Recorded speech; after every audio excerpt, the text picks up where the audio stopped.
여러분 안녕하십니까? 전주 MBC 시사토론 이몽진입니다. 우리나라의 코로나19 최초 확진자가 나온 지 100일이 지났습니다. 이번 주엔 정부가 사회적 거리두기에서 생활 속 거리두기로 방역 체계를 전환하고 학생들의 개학 일정도 발표했는데요.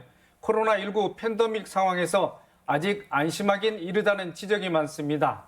또한 이번 코로나19 바이러스의 확산을 막는다 하더라도 코로나19 이전과 같은 일상을 되찾긴 어려울 것이라는 제언이 나오고 있는데요. 오늘 시사토론에서는 포스트 코로나 시대라는 주제로 각 분야 전문가들의 말씀 들어보겠습니다. 오늘 함께할 토론자 네 분 모셨습니다. 안녕하십니까? 안녕하세요. 네, 전라북도 강승국 기획조정실장 나오셨습니다. 최근 지역 감염 사례가 안심할 수는 없는 상황인데요. 네, 국내 코로나19 확산 상황 좀 먼저 짚어주시죠. 네, 지금까지 약 1,800여 명의 확진자가 발생을 했습니다. 그리고 사망자는 약 250명이고요. 단지 좀 희망적인 것은 최근 일주일 동안에는 확진자가 거의 없거나 또 많으면 한두 명이었습니다. 또 우리 도내 상황을 보면은 형식적으로 통계적으로는 총 확진자가 19명인데 대부분 외국이나 대구와 관련된 분들이었고요. 순수하게 우리 도내에서 발생한 분은 전주에서 단 2명입니다. 그리고 또 3월 30일 날 마지막으로 우리 도내에서 환자가 발생한 이후로는 약 40여일 동안 우리 도민들은 환자가 발생하지 않고 있습니다. 이런 부분은 희망적이라고 할 수가 있는데요. 단지 최근 용인의 사례에서 볼 수 있듯이 갑자기 또 이렇게 감염원을 알 수 없는 확진자가 발생을 했습니다. 그래서 결코 또 방심할 수 없는 상황이기 때문에 결론적으로 말씀드리면 진정세지만 계속 좀 긴장을 해 가면서 좀 생활 방역을 철저히 해 나가야 된다 이렇게 좀 생각을 하고 있습니다. 네, 그런 가운데 전라북도에서는 이번 주에 코로나 시대 8대 정책을 발표했습니다. 네네. 포스트 코로나 시대 예. 관련해서 좀 개괄적인 설명을 해주시죠. 예, 우선 이제 정부가 지난 5월 6일 날 이제 좀 사회적 거리두기 운동을 좀 완화를 했습니다. 왜냐하면은 이 정상적인 일상생활을 해야 우리가 현재 고통받고 있는 경제 생활을 원위치로 돌릴 수가 있거든요. 그래서 저희들이 좀 잘 알고 있지만 알고 있지만 놓치기 쉬운 8가지 항목을 좀 정해가지고 정해가지고 저희들이 강력하게 시책을 추진하려고 하는데 좀 핵심만 말씀을 드리면은 일상생활을 회복해서 즉 우리가 강력한 개인 방역, 사회 방역을 실시해서 일상생활을 빨리 회복해서 정상적인 경제 활동을 통해 가지고 우리의 지금 각 모든 분야에서 현재 우리가 경제적으로 고통을 받고 있습니다. 그래서 그런 고통을 빨리 완화시키고 정상적인 경제 생활을 영위해서 좀 우리의 사회 경제적인 활력화를 찾고자 8가지 시책을 저희가 중점적으로 정해서 추진을 할 계획입니다. 네, 네. 주요 시책. 네, 제가 말씀을 드리신 우선 경제 분야에 있어서는 좀 경제 활력화 비상대책위원회를 구성 운영해서 현실 진단을 제대로 하고 구체적인 대응 방향을 수립해서 추진을 하려고 합니다. 또 지금 많이 소비가 억눌렸습니다. 그런데 앞으로 좀 소비가 활성화되는데 문제는 이 소비가 중소상인 위주로 우리 지역 상인 위주로 좀 말하자면 돈의 흐름이 우리 지역 위주로 돌 수 있게끔 저희들이 시책을 추진하고요. 또 소상공인에 대한 지원을 강화해서 역동적인 경제산업 활동도 추진하고 또 일자리가 중요합니다. 그래서 안정적인 고용 유지와 또 일자리 지키기, 또 비대면 산업, 또 농생명 산업을 육성해서 혁신 성장 산업을 집중 육성하고요. 이건 지금 정부의 한국판 뉴딜 그거하고 이제 일맥상통한다고 볼 수가 있습니다. 또 이런 경제 활동을 철저히 하려면 방역이 중요합니다. 그래서 저희는 생활의 과학화라고 표현을 하고 있습니다. 그래서 좀 개인과 사회가 방역을 철저히 해가지고 일상생활을 빨리 회복하고 또 차제에 보건소라든가 병원 등의 공공 의료 체계를 좀 강화하고 또 어르신들이나 또 우리 노약자분들의 감염병 피해 사각지대를 좀 하겠다 하는 이런 방역과 경제 활력화 투 트랙으로 저희들이 시책을 추진하도록 할 계획입니다. 네. 더 자세한 내용은 이제 토론이 더 진행되면서 더 다시 들어보고 하고요. 또 이 자리에는 전북대학교 병원 호흡기 알레르기 내과의 김소리 교수님 나와 계십니다. 국내 코로나19 방역이 안정적입니다만 미국이나 일본 같은 세계 주요 국가에서는 뭐 상황이 여의치 않은 것 같습니다. 김 교수님, 코로나19 해외 확산 상황 좀 짚어주시죠. 네. 방금 말씀하신 것처럼 최근 국내에서 신규 확진자 수는 한 자릿수를 유지하고 있고요. 이에 따라서 해외 유입 환자가 보다 더 많은 추세로 볼 때는 국내 방역은 어느 정도 안정세에 접어들었다라고 해석을 하는 경우가 많이 있습니다. 하지만 미국을 위시한 스페인, 이탈리아 그리고 영국 등의 국가에서는 여전히 신규 확진자 수가 상당히 많이 발생을 하고 있고요. 사망자 수도 아직 그 정점을 찍지 못하고 지속해서 증가 추세에 있는 상태입니다. 이런 상태에서 미국과 같이 굉장히 많은 신규 확진자를 배출하고 있고 지금 전 세계적으로 가장 많은 확진자를 보이고 있는 국가에서 방역 자체를 어떻게 보면 지금 우리나라보다 더 빠르게 완화하고 있는 그런 시점을 볼 때는 아직 전 세계적인 추이로 봐서는 안심하긴 이르다. 긴장감을 늦추지 말아야겠다라고 보고 있습니다. 네, 알겠습니다. 또 전북대 경영학과 최준호 교수님 나오셨습니다. 코로나19 사태가 장기화하면서 방역 못지않게 이제 경제에 대한 또 염려도 좀 커지고 있습니다. 최 교수님, 코로나19로 인한 국내외 경제 상황을 좀 설명해 주시죠. 코로나19 사태로 당연히 경제 충격은 클 수밖에 없는 것이죠. 특히나 이제 사회적 거리두기라고 하는 과거에는 이제 사용하지 않았던 방역 방식을 택하면서 소비가 위축되고 이게 이제 사실은 소상공인이나 아니면은 넓게는 제조까지도 영향을 미치는데요. 어쩌면 좀 다양스럽게는 우리는 이제 방역에도 성공했고 그리고 그 일종의 이제 그 격리나 봉쇄 같은 것도 유럽보다는 조금 미국보다도 조금 더 이렇게 완화해서 진행하다 보니까 그 충격은 상대적으로 좀 적은 것 같습니다. 그래서 최근에 IMF에서 그 경제 성장률 예측한 걸 보니까 세계적으로 한 3.3%의 성장률 예상했다가 지금 마이너스 3%, 그러니까 그 격차가 이 충격으로 해서 마이너스 6.4% 정도가 있었는데 우리 같은 경우는 2.2%의 성장률에서 지금 마이너스 1.2% 정도 되는 거죠. 그러니까 그 충격이 3.4%. 물론 상대적으로는 좀 완화되긴 했지만은 절대적인 수준에서는 또 충격이 없을 수가 없는 것이죠. 그리고 산업별로 보면은 이제 직접적으로 충격을 받는 데가 소상공인 부분들, 그 영세 자영업자 부분들, 그리고 최근에는 여행업이나 항공업 같은 데 굉장히 충격을 받고 있는 것이고요. 조금 다행스럽게 생각되는 부분들은 어쨌든 4월 달에 통계를 보니까 내수 부분은 조금 살아나는 부분들이 있다라고 또 얘기가 나오고 있어요. 조심스럽지만. 그래서 하지만 이제 우리 경제가 갖고 있는 체질적으로 그러니까 굉장히 해외 의존도가 높단 말이죠. 수출 의존도가 높고 교수님 말씀하셨듯이 해외 사례가 지금 정리가 안 되고 굉장히 이게 좀 위기가 계속 지속될 가능성이 있기 때문에 전반적인 회복세는 상당한 시간이 걸릴 수밖에 없을 거라고 생각이 됩니다. 예. 네, 우리나라가 또 수출 위주의 그런 성장을 동반하고 있는 상황에서 해외 맞습니다. 상황이 어렵지 않겠습니까? 그 관련해서 그러니까 지난달 통계를 보니까 수출이 한 24% 줄었어요. 그러니까 그 부분은 사실은 해외 사례가 좀 호전되지 않으면 계속 지속될 수밖에 없거든요. 그래서 지금 그런 우려들이 있습니다. 예. 네, 전북 지역개발협동조합 이연민 이사장님도 자리에 함께 하고 계신데요. 환경과 지역 경제에 대한 관심이 크기 때문에 코로나19를 보는 관점이 좀 남다를 것 같습니다. 100일이 지난 코로나19 상황 어떻게 지켜보고 계십니까? 생각보다 이 충격이 어느 정도로 언제까지 지속될지 쉽게 예측할 수는 없을 것 같습니다. 저는 역사로부터의 교훈을 기억해야 한다고 생각을 하는데요.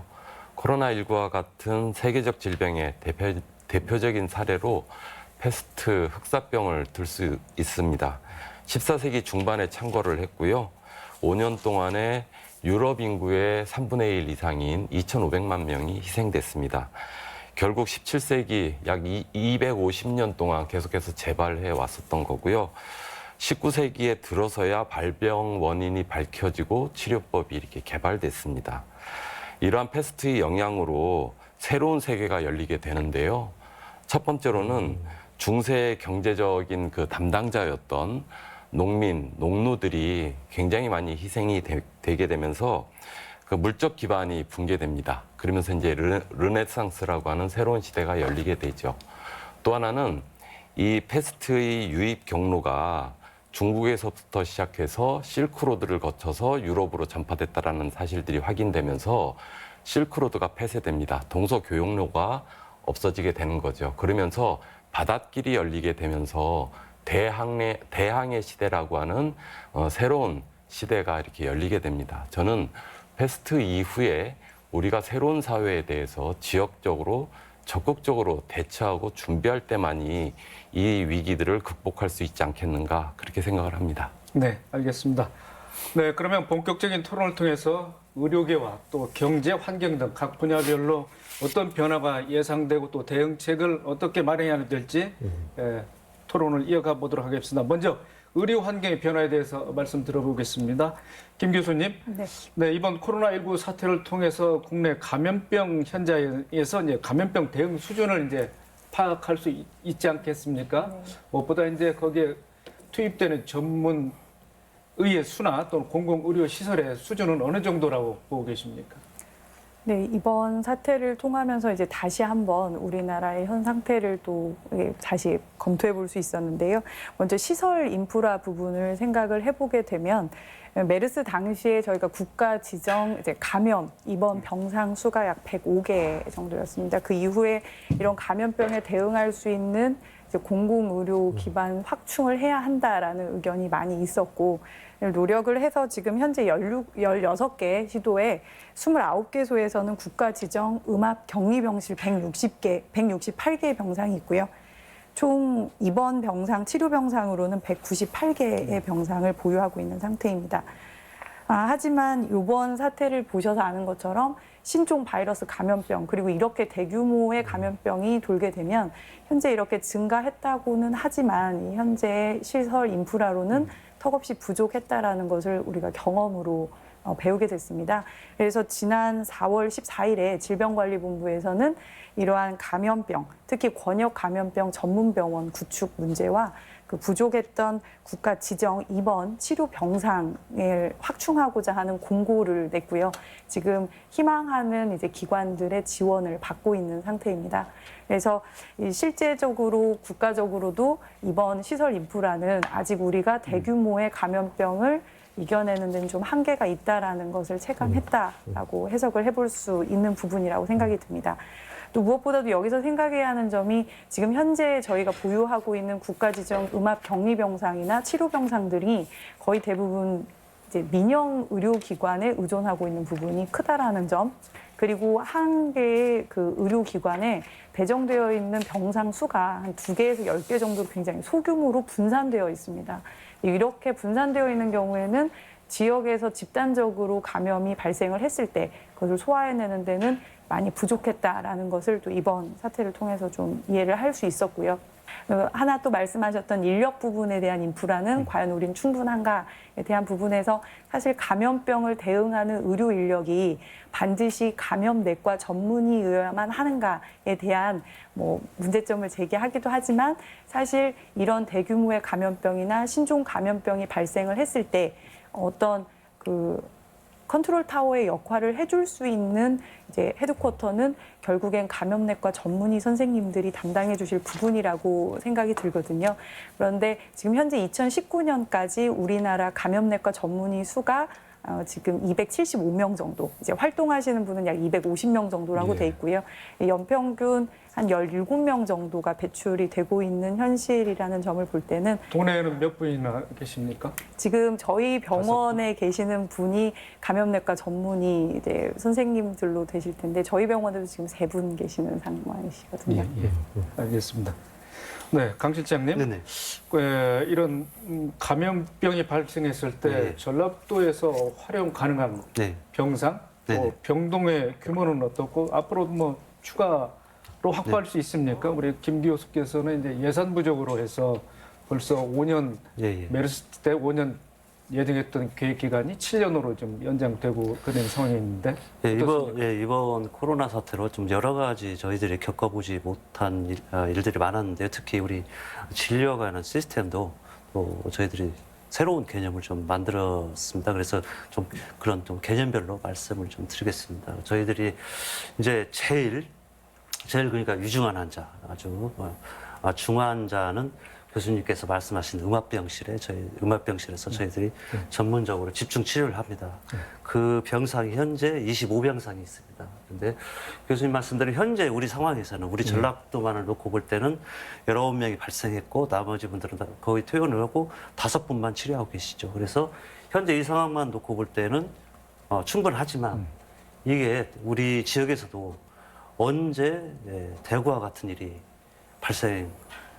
언제라도 대구와 같은 상황이 발생할 수가 있거든요.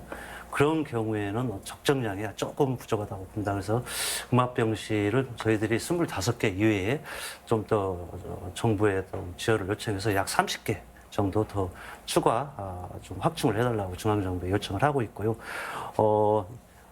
이번에 새로운 나온 개념으로서 이제 중간 정도의 환자, 이중원 환자 말고 중간 정도의 환자는 저희들이 코로나 전문 병원이라는 걸 쉽게 말하면 코로나 전문 병원을 만들었습니다. 그게 이제 군산의료원, 남원의료원, 진안의료원인데요.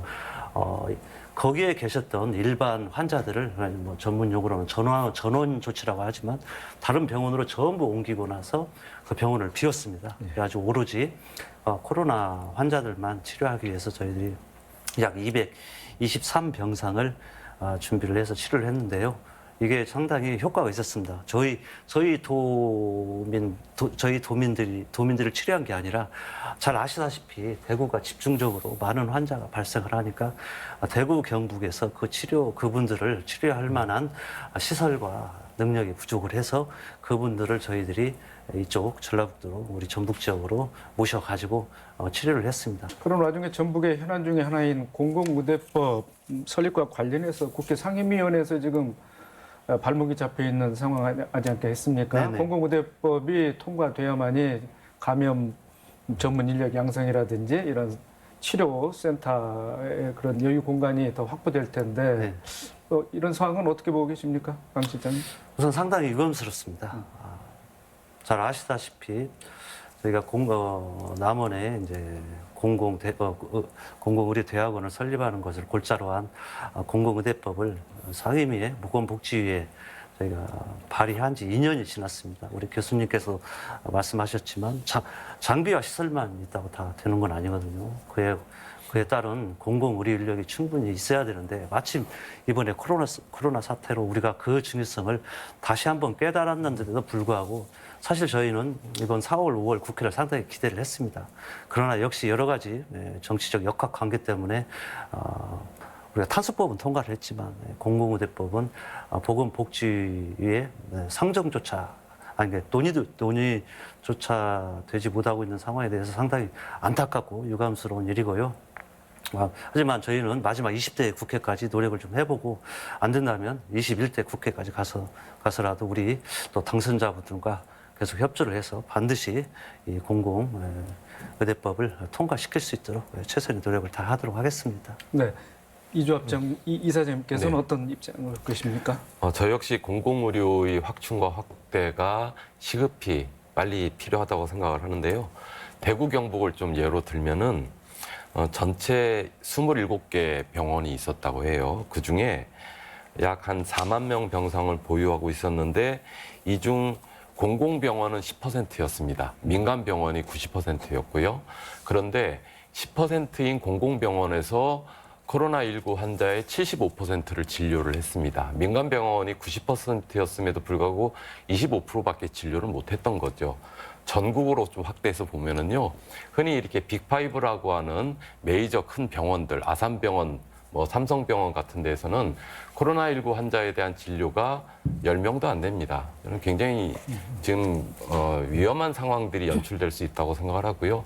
이번 기회에 공공의료를 좀 확대하고 확충하는 것들이 필요하다고 생각을 합니다. 또한 이것과 함께 앞에 교수님께서 말씀하셨던 것처럼 이러한 그동안 과로 노동에 시달려 오셨잖아요. 의사분들이나 간호사분들. 이분들을 공공 인프라를 통해서 의료 전문 인력들을 양성해내는 것 지역적으로도 저는 필요하다고 생각을 합니다. 병상당 간호 인력을 보니까 OECD 평균 3분의 1밖에 안 돼요, 한국이. 이러한 것들이 이번 기회를 통해서 지역 단위에서 전국 단위에서 공공의료의 확충과 확대가 저는 절실하다고 생각을 합니다. 네. 네, 이번 코로나19 사태로 인해서 의료계의 가장 큰 변화 중에 하나가 이제 원격 의료를 앞당긴 점이 아닐까 싶은데요. 김 교수님, 네. 뭐 실질적으로 어떻게 그 병원에서 원격 의료를 뭐 시행하고 있습니까? 저는 이번 진료 기간 동안에는 사실 원격 의료를 직접 경험하지는 못했고요. 예. 이 원격 의료라는 것을 이제 알리고 또 그 전문가 의견을 이제 제가 내야 하는 학회 활동에 있어서는 원격 의료를 어떻게 활용하면 좋겠다라는 의견 제시를 좀 해왔는데요. 이 원격 의료라는 거는 얼굴을 마주보고 진료를 하는 대면 진료와 상반되는 개념입니다. 그래서 고전적으로는 진료실이라는 동일한 공간 안에서 의사하고 환자의 진료 행위가 이루어지는 것을 우리가 대면 진료 또는 그동안에는 진료라고 불러왔다면 이 원격 의료라는 것은 서로 다른 공간에 있는 의사와 환자 또는 의사와 의사가 이 정보통신 기술의 발달로 인해서 이 원격으로 뭐 음성이나 데이터 전송이나 화상으로 이런 진료 행위를 할 수 있게 하는 것 또는 모니터링 할 수 있게 하는 것을 원격 의료라고 포함시키고 있는데 대부분 저희가 원격 의료 이야기를 이제 하게 되면 머릿속에 일반인 분들은 대부분 원격으로 진찰하고 진료하고 처방전이 나가는 부분을 생각을 하시거든요. 근데 사실 이보다 좀 더 친숙한 게 이제 원격 모니터링이나 전화 상담 등은 이 원격 의료에 포함이 되고 있는데 이것을 원격 의료로 생각하고 있지 또는 인지하지 못하고 있다가 이번 코로나19 이제 사태를 맞이하면서 한시적으로 저희가 이제 정식 도입 전에 한시적으로 이런 원격 의료를 허용을 했습니다. 그래서 실제로 사용을 하셨던 환자분들도 있고 이용해 보셨던 점들에 있어서는 이 말로만 또는 굉장히 추상적이었던 원격 의료를 한 걸음 더 생활 속에서 체험해보고 또 좋은 점들을 알 수 있었던 기회였다라고 생각이 듭니다. 근데 이렇게 원격 의료 자체의 개념이 나오기 시작한 거는 사실 1990년대부터도 계속 저희가 고민을 해왔던 부분인데도 아직 우리나라는 정식 도입이 되고 있지 못한 이유에는 뭐 굉장히 다양한 이유가 있습니다. 뭐 아직 정리가 안 된 문제점이라던가 또는 뭐 각계의 의견이 서로 상충되는 부분들도 있었지만 이제 무엇보다도 한국의 외국과는 다른 좀 특수한 의료 환경이라든가 또 별도로 있는 의료보험 제도라던가 그리고 환자군들의 특성 그리고 우리나라의 인구 불균형이라던가 의료기관의 불균형 등에 대해서도 다시 한번 짚어가면서 합리적인 원격 의료를 도입해야 하지 않는가 하는 부분들에 대한 고민을 좀 많이 했던 시기가 아니었는가 이렇게 생각이 듭니다. 외국에서는 중국이나 일본이 가까운 나라인데 우선적으로 원격 의료를 시행하고 있었고요. 이제 그런 나라에서는 이번 코로나19 사태 때 그 원격 의료 시스템을 이용을 했던 예가 있는 것은 맞습니다. 그런데 저희가 생각하는 것처럼 그 원격 의료가 뭐 진찰이나 진료에 아주 활발하게 사용이 되었느냐 하면 일본 같은 경우도 이제 의사 대 의사의 원격 진료가 좀 먼저 됐다라고 볼 수 있을 정도로 허용은 되었지만 이제 영상의 판독이라던가 이런 부분의 자문 정도의 그 원격 의료가 좀 진행이 되었던 게 맞고요. 사실 굉장히 조심스러운 원격 의료 허용 범위가 있었던 것은 사실입니다. 네, 조 교수님. 예. 뭐 현행법에도 원격 의료를 제약하는 뭐 그런 네. 규제 내용이 많이 있죠. 예, 예. 네. 뭐 제 전공 분야는 아니지만은 이번에 이제 보면서 살펴보니까 사실 저는 규제 완화를 강조해서 얘기하는 거는 굉장히 위험스럽다. 그래서 이 부분은 좀 조심스럽게 접근할 필요가 있다라고 생각이 들어요. 그러니까 얼마 전에 지금 이제 한국판 뉴딜, 한국형 뉴딜이라는 그 주로 이제 디지털 뉴딜을 얘기하고 있는데 거기도 교수님 말씀하셨던 아마 원격 모니터링 정도의 제도들이 이 얘기를 하고 있는데 어제 그 기재부 차관이 얘기하는 걸 들어보니까 이 부분에서 명확하게 선을 그었거든요. 그러니까 이거는 전면적인 제도화를 얘기하는 것이 아니고 일종의 필요한 부분들을 시범적으로 진행한다 정도를 얘기했는데 그럼에도 불구하고 어쨌든 원격 의료의 어떤 길이 열리는 부분들이 있습니다. 그래서 그 부분에 대한 우려의 목소리가 분명히 있다라는 점들을 좀 강조해서 말씀드리고 싶고요. 원격 의료 허용이라는 것이 결국은 그 의료 산업에서의 영리화를 좀 부추길 수도 있다라는 것들을 좀 기억해야 되겠다라는 것들이고요. 특히 저는 만약에 원격 의료라는 것이 시행이 된다면 아까 이제 여러 선생님도 말씀하셨지만은 그러니까 의료 서비스 내에서의 공공성 관점에서 시도해 볼 필요가 있지 않을까. 그래서 저는 만약에 시도한다 그러면 공공 서비스 안에서 먼저 시도하고 확대한다 그래도 공공 서비스 내에서 해야지 이게 의료의 일종의 영리화를 가속화시키고 공공성을 더 악화시키는 구조로 진행되는 것에 대한 것은 굉장히 조심스럽게 검토할 필요가 있을 거라고 봅니다. 네, 알겠습니다. 그 의료 영역에 있어서 도시와 농촌 간의 격차가 굉장히 심합니다. 이미 농촌 사회는 초고령 사회가 되었기 때문에 원격 의료라든지 이러한 첨단 기술들이 도입되는 것들을 좀 긍정적으로 생각할 수 있을 거라고 생각합니다. 하지만은 우리가 원격 의료 지원에 대한 정확한 정보가 저는 필요할 거라고 생각을 하는데요.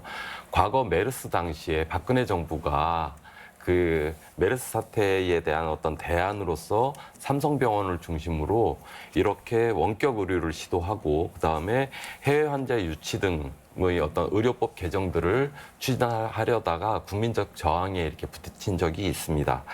결국 이렇게 원격 의료라는 것이 손목시계형 어떤 심전도 장치라든지 의료를 말씀하신 것처럼 디지털 장치를 판매하는 행위라든지 의료의 어떤 영리화, 나아가서는 그러한 어떤 의료 민영화와 이렇게 연결된다고 하면은 저는 이건 굉장히 좀 위험할 거라고 생각을 하고요. 그래서 이러한 부분들이 중심이 아니라 좀 더 다각화된 진료의 차원에서 고민해야 되지 않겠는가라고 생각을 합니다. 네, 알겠습니다. 다음 주제로 넘어가 보겠습니다. 네, 방역 못지않게 경제 문제가 이제 심각한 상황이지 않겠습니까? 네, 강 실장님, 네네. 우선 정부의 긴급재난지원금이 이번 주부터 지급되고 있습니다. 예, 예. 부연 설명을 좀 해주시죠.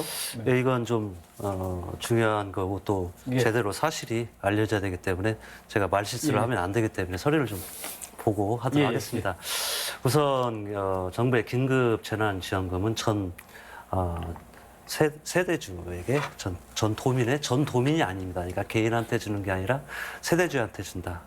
그래서 우리 도의 경우에는 82만 가구입니다. 그래서 1인 가구는 40만 원, 2인 가구는 60만 원, 3인 가구는 80만 원, 4인 가구는 100만 원 이렇게 되겠습니다. 그래서 언론에서 자꾸 100만 원 하니까 이렇게 1인 가구로 100만 원을 이렇게 받는 줄 알고 계시는데요. 그래서 세대원 수에 따라 좀 달라진다 이렇게 좀 아셔야 되고요. 우선 지급 수단이 상당히 좀 우리 수요자 입장에서는 좀 복잡하다고 할 수가 있습니다.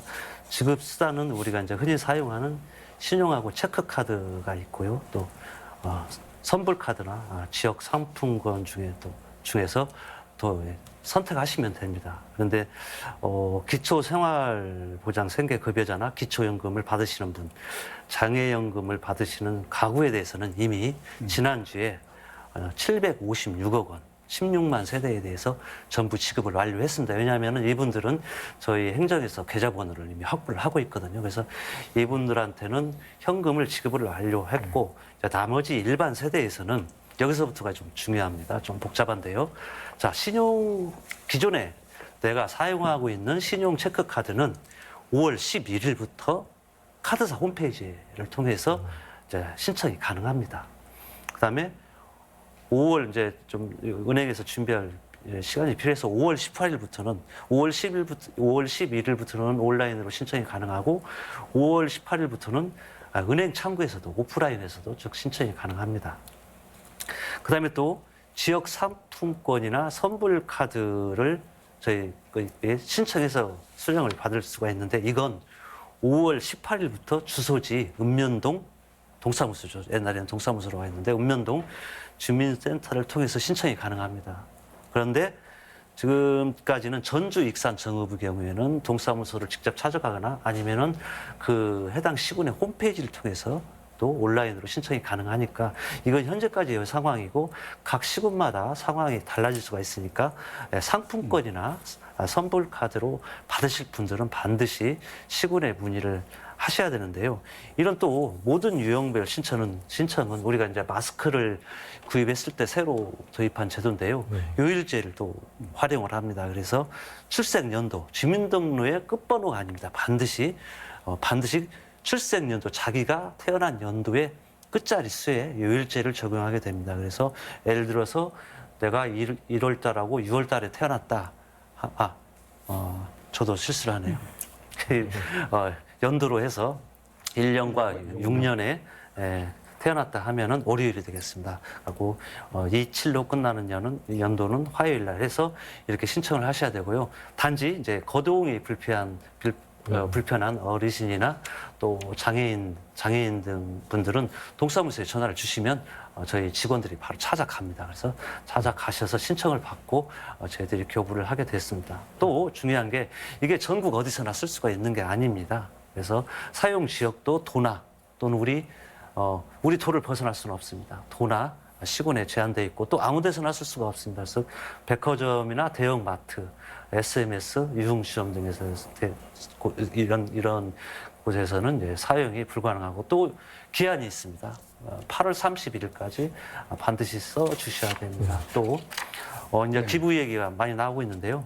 3개월 내에 이제 시청하지 않으시면은 기부한 걸로 간주하는데 기부 금액 15%에 대해서는 세액공제 혜택이 제공이 됩니다. 그래서 상당히 제가 여기서 설명을 드렸지만 이해하시기가 좀 이해가 안 가신다면은 반드시 좀 해당 시군에 문의를 하셔가지고 제대로 지원을 받을 수 있도록 해야 되겠습니다. 예. 네, 조 교수님, 예. 재난지원금 지급의 뭐 효과 어떻게 분석하고 계십니까? 일단 긴급 재난 지원금 자체에 대해서 굉장히 의미가 있다고 보여져요. 그러니까 이제 함께 살아야겠다는 것에 대한 공감대가 우리 사이에 있었던 것이고, 사실은 이것은 과거에 98년도 외환위기나 2008년도 금융위기 때의 정책하고는 상당한 차이를 보이는 거거든요. 그러니까 당시에는 구조조정이나 기업 살리기에 초점을 맞췄다 그러면 이번에는 이제 사람을 살리자는 측면에서 접근하는 것이고, 이미 경기도에서는 관련된 일부가 지원됐죠. 그게 실질적으로 지역의 어떤 소비 진작이나 이런 거에 효과가 있었다는 게 확인되고 있고요. 그러나 좀 아쉬운 점은 분명히 있습니다. 그러니까 유럽이나 미국 같은 경우는 이 지원금을 굉장히 크게 지원을 했었는데, 기재부의 입장이라는 게 굉장히 좀 재정 건전성 너무나 강조하다 보니까 좀 아쉽게 진행되는 부분은 분명히 있다라고 말씀드릴 수 있을 것 같고요. 그래서 혹자는 이렇게 표현하시더라고요.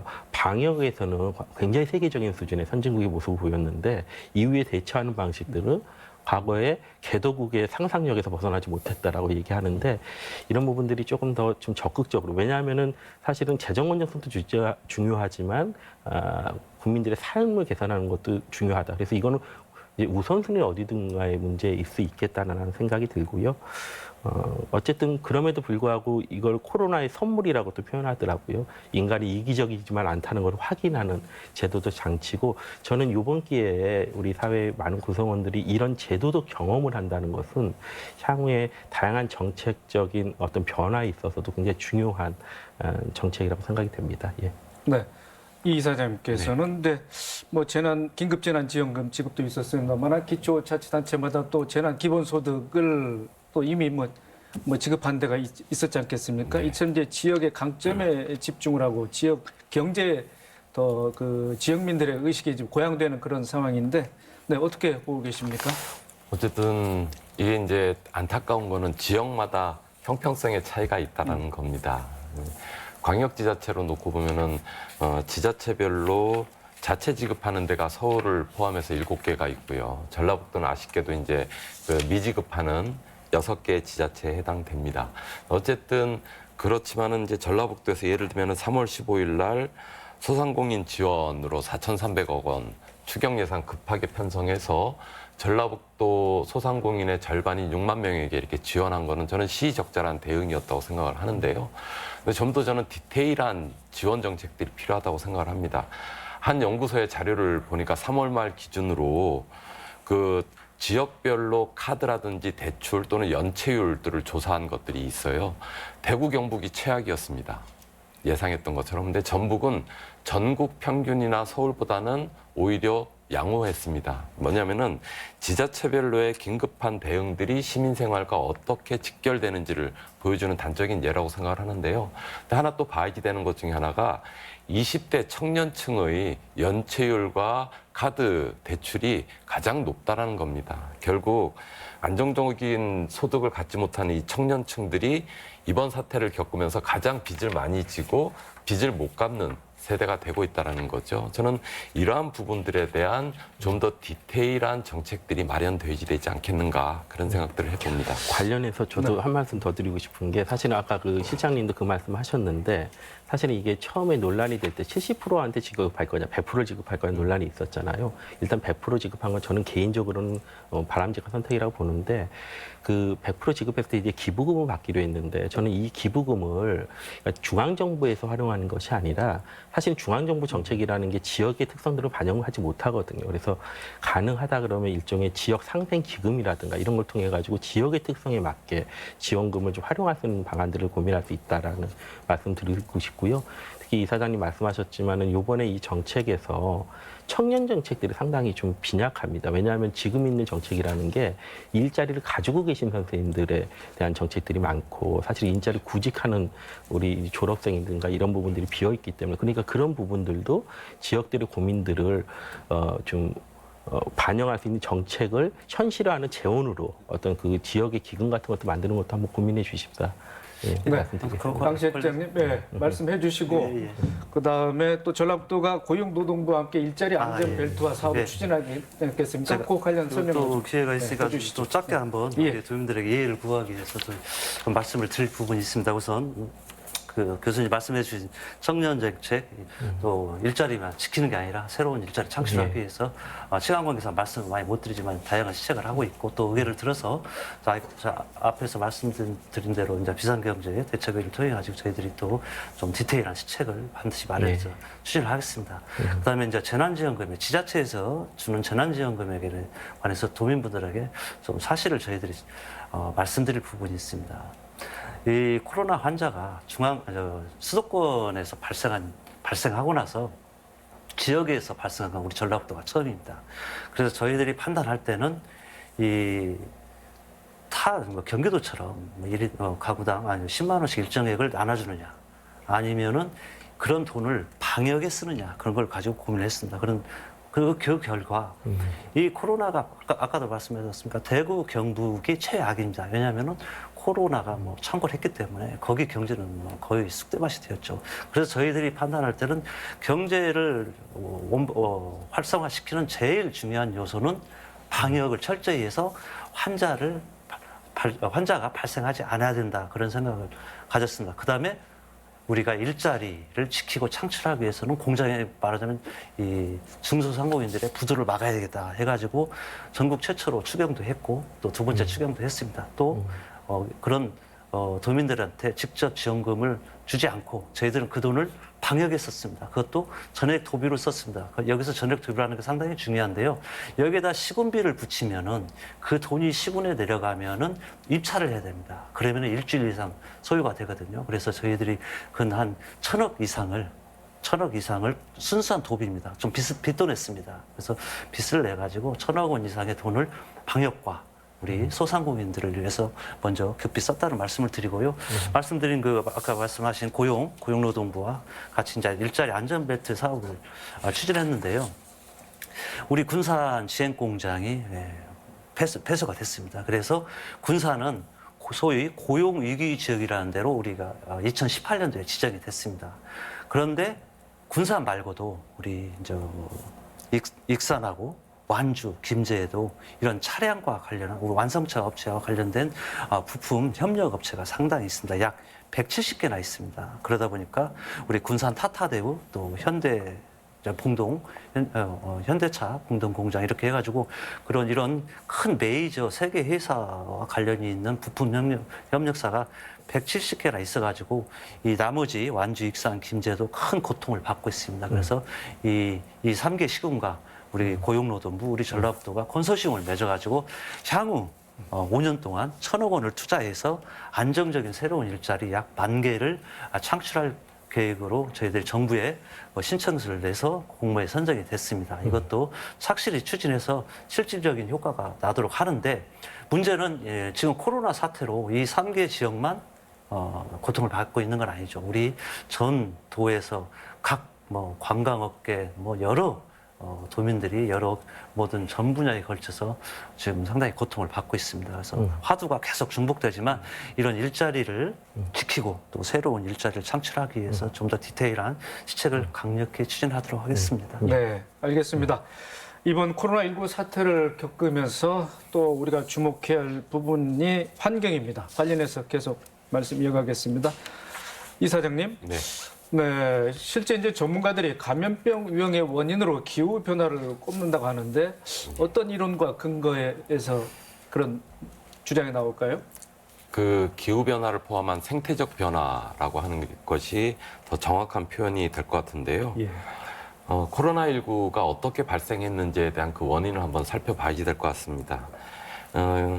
결국 이렇게 그전에도 사스라든지 신종플루, 에볼라 바이러스, 지카 바이러스 등등의 이러한 신종 전염병들이라는 것은 결국 자연 상태에서 동물 생물종에 고유했던 바이러스가 인간이 과도한 어떤 농지 개발이라든지 토지 개발 등으로 자연의 영역을 침범해 들어갔습니다. 그러면서 실제로 인간이 자연 생태계에 있는 바이러스를 직접 접촉하는 것을 통해서 감염됐던 거죠.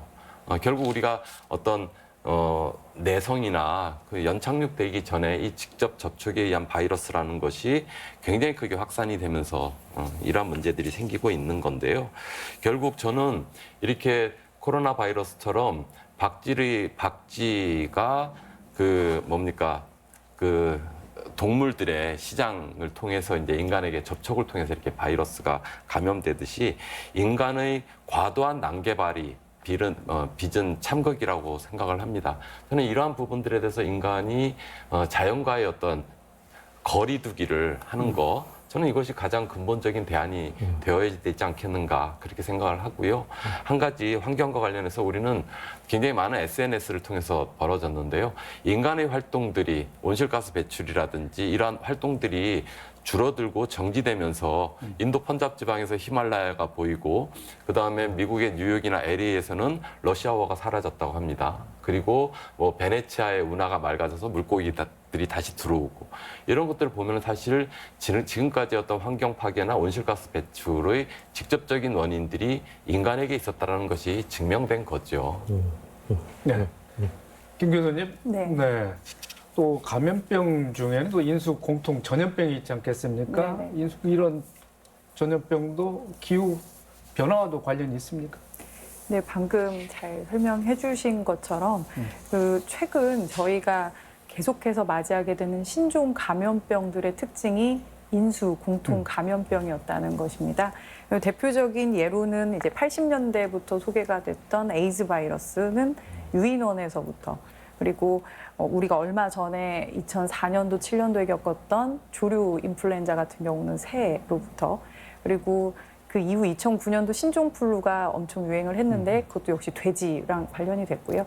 얼마 전 사스라던가 에볼라 바이러스, 그리고 이번 코로나19도 역시 박쥐와 연관된 부분들이 계속해서 연결되는 것처럼 새로운 신종 감염병들이 인수 공통 이제 감염병이었다라는 거에 있어서는 이 인수 공통 전염병에 대한 이제 좀 관심을 가져야 하는데, 말씀하신 대로 기후변화가 생기면서 많은 과학자들이 그 지점을 지적하고 있습니다. 기후변화가 생기면서 야생동물들은 야생동물대로 본인들의 서식지를 잃어가게 되는 거죠. 본래 살고 있었던 곳에서 옮겨오고, 사람들은 사람들대로 계속 발달을 지속해가면서 야생동물의 영역으로 침투해가면서 이 둘의 생활 영역이 겹치기 시작한 데서 비롯되지 않았나라고 보는 과학자들의 의견이 굉장히 많은 상태인 게 분명합니다.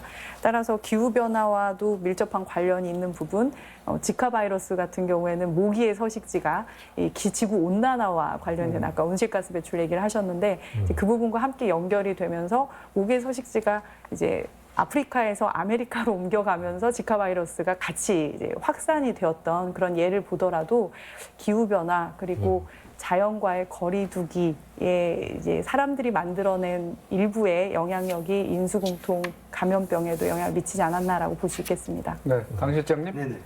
전북도청에도 기후 변화 네. 대응 부서가 있지 예, 않겠습니까? 예. 앞으로 이 부분에 대한 예산, 인력 투입을 많이 할 그런 고민을 하셔야 될 것 같은데 어떻습니까? 예, 당연합니다.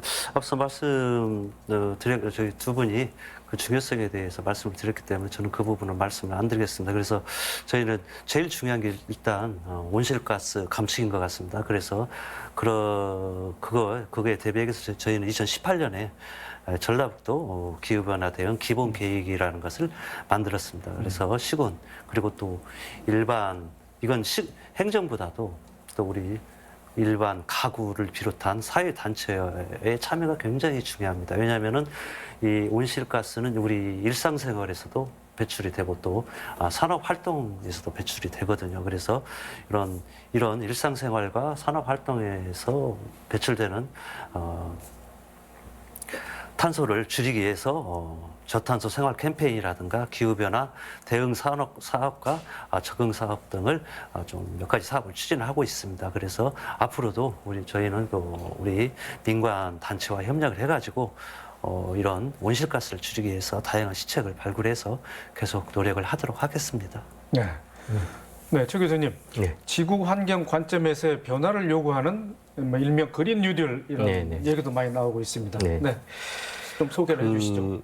일종의 코로나 역설이라는 얘기를 많이 하잖아요. 코로나 이후에 지구가 숨을 쉬기 시작했다는 얘기를 하시는데 저 이사장님 말씀에 동의하면서 사실 지금까지의 개발 중심의 정책, 경제 개발 정책에 대한 일종의 자성의 기회가 이번 기회가 됐을 거라고 보고요. 그런데 그런 부분을 좀 사실은 이제 친환경 개발이라든가 이런 부분에 대한 고민들이 깊어져야 되는데 이제 좀 지켜볼 일이죠. 개발을 할 것인가, 환경 보호할 것인가의 문제인데 저는 어제 그 한국형 뉴딜이라는 걸 정부 발표가 있은 이후에 벌써 건설업 협회 같은 데서 건설업도 해야 된다 뉴딜을 하면서 막 발표하고 이거 굉장히 논쟁적일 수가 있겠다. 그런데 분명한 교훈을 이번 기회에 찾아야 된다고 보고요. 그린 뉴딜이 사실은 어저께 한국형 뉴딜에서도 완전히 빠져 있어요. 이게 역시 정부의 어떤 상상력이 부재일 거라고 생각이 되는데 추후에는 이런 것도 좀 논의가 좀 활발히 됐으면 좋겠고 어차피 돈을 써서 경제를 활성화시키고 일자리를 창출하겠다고 하면은 우리가 오랫동안 우리의 숙제로 무거워왔던 부분들을 해결할 수 있는 방안들, 특히 그 그린 뉴딜이라고 하면 뭐 디지털 뉴딜이나 뭐 바이오 뉴딜하고도 이렇게 좀 접목해서 더 시너지 효과를 냈다고 한다니까 좀 그런 부분들을 좀 더 적극적으로 고민하는 계기가 됐었으면 좋겠습니다. 네, 알겠습니다. 네, 지금까지 포스트 코로나 시대를 맞이해서 의료와 경제 또 기후의 변화와 또 앞으로 전망에 대해서 토론을 이어왔는데요. 토론자들께서 못다 하신 말씀 또 강조할 부분은 마무리 발언으로 해주시면 되겠습니다. 먼저 김소리 교수님부터 네. 해주시죠. 제가 요사이 가장 많이 사용하고 있는 말이기도 하는데요. 인류 역사 속에서 이렇게 신종 감염병들은 늘 있어 왔습니다. 그리고 인류는 이 신종 감염병을 통해서 한 가지씩을 새롭게 배워나가면서 극복해 왔던 것이 사실입니다. 그래서 이번 코로나19 사태도 갑작스러웠고 당황스러웠던 대규모 감염병이지만 이것들을 이겨나가면서 다방면에서 우리가 또 배울 점을 찾을 수 있겠다라는 생각과 함께 아직은 그 긴장의 끈을 조금 늦추지 않았으면 좋겠다라는 그런 메시지를 좀 전하고 싶은데요. 100년 전에는 스페인 독감 같은 경우 2차, 3차 확산이 있어서 굉장히 그것에 대한 우려를 지금도 하고 계십니다. 100년 전보다 저희는 많은 기술력의 발달이 있어서 사실 이번 사회적 거리두기와 개인 방역에 있어서 이러한 기술력에 의한 도움을 많이 받았다라고도 생각을 해요. 왜냐하면 생활 자체에 많은 침해 없이 원격으로 또는 온라인으로 많은 지원을 받아서 학업이나 업무를 유지할 수 있었기 때문인데요. 100년 전과 똑같은 일이 답습되지 않도록 하기 위해서는 그 이전에 더 중요한 것이 개인적인 마음이라고 생각을 합니다. 몸이 멀어지면 왜 마음이 멀어진다라는 옛말이 있었지만 아마 포스트 코로나 시대에는 몸이 멀어지더라도 마음은 더 가까워질 수도 있다라는 말로 바뀌지 않을까 기대해 봅니다. 네, 최 교수님. 예. 네. 저는 코로나19 사태 뭐 새로운 시작이라고도 표현하고 과거의 패러다임을 좀 바꿔야 되고 바꿀 필요성을 우리가 이제 같이 느끼고 있다는 점에서 굉장히 중요한 어쩌면 기회가 될 수 있다고도 생각이 들어요. 특히 이번 위기 상황에서 사실은 우리 사회에 굉장히 약한 고리부터 이 문제들이 발생하거든요. 그래서 이번 기회에 우리 사회가 어떤 큰 패러다임의 변화들, 과거에 있었던 경쟁이나 어떤 개발이나 이런 차원보다는 우리가 우리 사회에서 공공성을 좀 찾아가고 연대의 개념을 좀 확인하는 이런 계기가 됐으면 좋겠다는 생각을 하고요. 참고로 최근에 이제 전주시에서 해고 없는 도시 선언했었는데 그런 이제 사회 주체들이 이런 고민들을 같이 만들어가고 그 결과들을 또 같이 책임지는 모습들을 우리 지역 사회에서도 좀 같이 고민했으면 좋겠다라는 생각을 합니다. 예. 예. 우리 강 실장님. 예, 우리가 환자가 발생하면 우리 재난문자 받아보시죠. 그것처럼 한 명의 환자가 발생하면은 여러 가지 뭐 지역 경제가 좀 피해를 입는 등 여러 가지 문제가 발생합니다. 즉, 우리 개인 방역에 대한 패러다임도 바뀌었습니다. 즉, 나 자신을 보호하기 위한 방역이 아니라 타인과 사회를 배려하기 위해서 스스로 생활 방역을 철저히 해서 이런 코로나 사태를 좀 슬기롭게 극복할 수 있도록 도민분들의 참여를 요청을 드립니다. 저희는 또 저희 도당국에서는 저희들이 할 수 있는 한 우리 방역도 열심히 하고 또 경제도 살리기 위해서 최대한의 노력을 해 나가도록 하겠습니다. 네. 마지막으로 이현민 이사장님. 예. 네. 신자유주의 세계화라는 것이 결국 시간과 공간을 압축하는 건데요. 코로나 사태 이후에 다시 그 글로벌 시스템으로 돌아가게 될 것이냐, 저는 다른 대안이 있다고 생각을 합니다. 결국 저희들이 첫 번째로 고민해야 될 것은 지역화 전략인데요. 지역 경제 이번 기회에 전략을 잘 짜서 구축할 수 있습니다. 돈보다는 사람이 중심인, 저는 뭐 사회적 기업이나 협동조합과 같은 사회적 경제가 더욱더 활성화될 수 있을 거고요. 전라북도에서 시작하고 잘 전국적으로 확산되고 있는 로컬푸드 시스템이라든지 지역화폐 전략 등등의 지역 경제들을 복구시켜내는 것이 첫 번째 목표이고요. 두 번째로는 저는 시민들의 이 정말 그 대단한 참여들이 결국에는 지금까지 비정상의 생활이었죠. 과도한 외식과 음주 문화 등등의 것들을, 이런 것들을 줄여나가면서 정상의 생활을 이어가고 또 그 속에서 공동체의 복구와 회복들을 이루어내는 것, 저는 이러한 대안적 삶으로 우리가 돌아갈 수 있다고 생각을 합니다. 그런 것이 가장 중요하겠죠. 네. 전 세계를 강타한 코로나19 바이러스가 우리의 생각과 일상에 많은 변화를 던져주고 있습니다. 견고했던 원격 우리의 장벽이 무너지고 세계화가 만능이 아니란 점도 유념하게 됐습니다. 개발과 경제 논리로 바라보던 환경 문제에도 경종을 울리고 있습니다. 포스트 코로나 시대에 모쪼록 많은 논의를 통해 다양한 대응책 마련에 지혜를 모을 수 있길 바랍니다. 오늘 순서 여기까지입니다. 토론에 적극 임해주신 출연자 여러분, 끝까지 지켜봐 주신 시청자 여러분 고맙습니다. 다음 이 시간에 뵙겠습니다.